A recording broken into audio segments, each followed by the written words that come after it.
আমরা বক্তাদের মুখে জান্নাত অথবা জাহান্নামের বর্ণনা শুনি, কিন্তু পবিত্র কোরআনে জান্নাত এবং জাহান্নাম সম্পর্কে কিভাবে আলোচনা করা হয়েছে তা আমরা জানি না।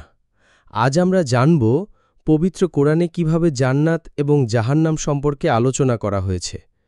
চলুন শুরু করা যাক। নদী এবং খাবার সম্পর্কে পবিত্র কোরআনের সূরা বাকারার ২৫ নম্বর আয়াতে আল্লাহ পাক বলেন, وبشر الذين آمنوا وعملوا الصالحات أن لهم جنات تجري من تحتها الأنهار كلما رزقوا منها من ثمرة رزقا قالوا هذا الذي رزقنا من قبل وأتوا به متشابها وَلَهُمْ فِيهَا أَزْوَاجٌ مُطَهَّرَةٌ وَهُمْ فِيهَا خَالِدُونَ। আপনি সুসংবাদ দিন তাদেরকে যারা ঈমান এনেছে এবং সৎকর্ম করেছে, তাদের জন্য রয়েছে জান্নাত, যার নিজ দিয়ে নদী প্রবাহিত।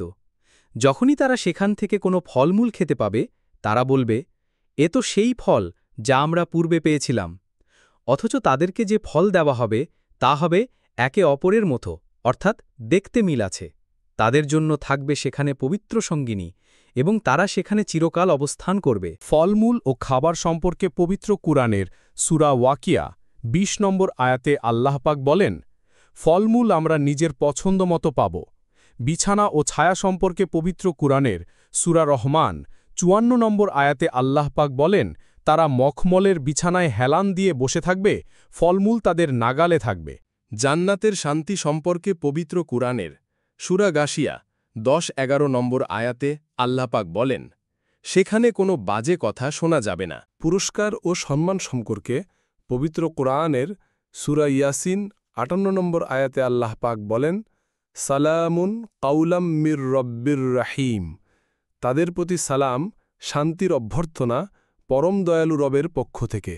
সরাসরি পবিত্র কোরআন থেকে এরকম আরও টপিক পেতে সাবস্ক্রাইব করে রাখুন আমাদের চ্যানেলটি। আর আপনি কোন বিষয় সম্পর্কে সরাসরি কোরআন থেকে জানতে চান, কমেন্টে বলে যান।